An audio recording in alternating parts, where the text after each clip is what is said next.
The disappearance and death of Gabby Petito, confirmed to be a homicide, has ignited the country. With person of interest Brian Laundrie still missing at the time of this recording, we turned to the body cam footage of their encounter with police and asked an expert to break things down. The body cam footage of Laundrie and Petito was recorded by Moab police on August 12th and released on September 16th, 5 days after Petito was first reported missing. Since then, it's been the biggest tangible clue that the public has seen regarding what could have happened to Petito, an aspiring travel vlogger who was documenting the couple's travels in the western United States. The police encountered Laundrie and Petito after being called by a 911 caller who says he witnessed Laundrie slapping the 22-year-old Petito in the white van with Florida plates that the couple was traveling in. 2 months after the couple set off on July 1st, Laundrie came home alone and refused to talk to investigators about where Petito was.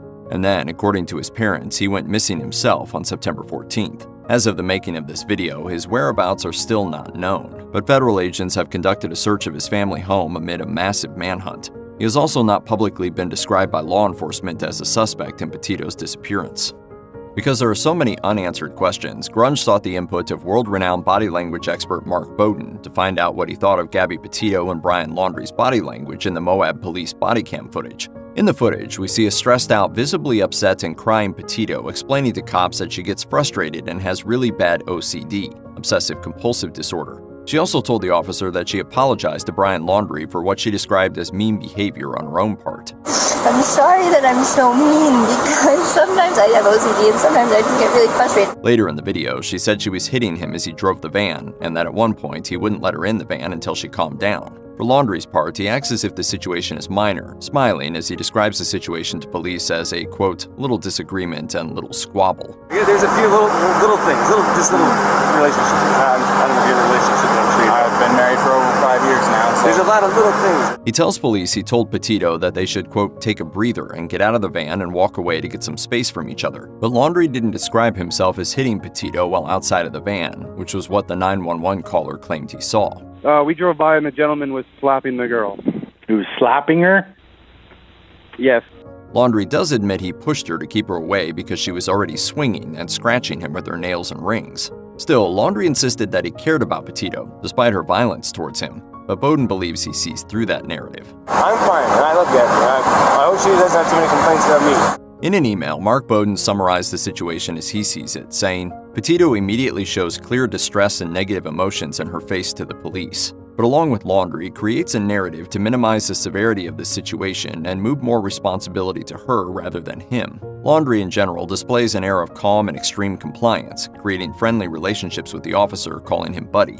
Both are clearly looking to manage the perception of this severity in this event. Looking at the footage, that does seem to be true. The video captures an incredibly polite police interaction with plenty of apologies and apparent downplaying of a negative situation from both Laundrie and Petito. Laundrie repeatedly steers blame toward Petito for initiating the violent exchange, while Petito continually blames herself for the physical altercation.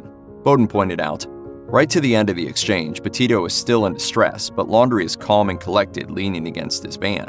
Before this, however, we see him give a low push-away gesture as he explains how he defended himself, after which he pulls twice on his shirt as an adapter gesture. According to the expert, that motion is a possible sign of deceit, especially considering witnesses who claim they saw him pushing her away and slapping her.